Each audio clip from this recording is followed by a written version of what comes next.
Адамға қойылған есімнің оның болашағына әсері бар ма? Бисмиллахир-рахманир-рахим. Пайғамбарымыз саллаллаху алейхи уассалам бірнеше адамдардың жағымсыз есімдерін өзгерткендігі хадистерде кездеседі. Мысалы, қарсы келуші деген мағынаны білдіретін ас есімді адамның атын мутиғ, яғни мойын ұсынушы деп, ғураб деген есімді мүслім, шихаб есімін хишам, харб есімін хасан деп өзгерткен, және тағы басқа. Ондағы мақсат қойылған есімнің адам мінезіне және өміріндегі жүріс-тұрысына да әсері бар дегенді ұғындыру болса керек.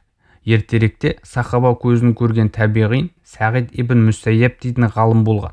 Оның атасының есімі Хазн еді. Хазн деп араб тілінде қатты жерді айтады.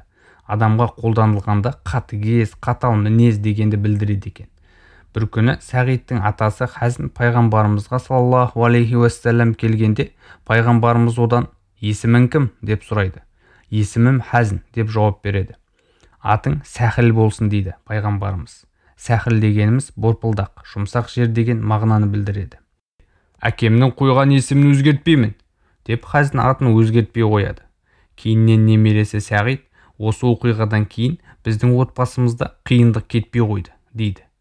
Осы хадиске қарағанда есімнің адам мінезіне, жүріс-тұрысына, келешектегі өміріне әсері болуы мүмкін деген ишара бар. Әйтсе де, бұл міндетті түрде солай болады дегендік емес. Өйткені есімі жақсы, өзі жаман адамдар да өмірде аз кездеспеген. Қалай болғанда да, сәбилерімізге ат қоярда жақсы есім таңдағанымыз жөн. Алла елшісінің мына бір кеңесін ұмытпағанымыз абзал. Қиямет күні сендер аты жөндеріңмен шақырыласыңдар. Есімдеріңді әдемі қойыңдар, дейді. Мәліметтер Абдусамат Қасымның «Заман тудырған сұрақтар» кітабынан алынды. Дыбыстаған Аспандияр Нұрмұхаммед.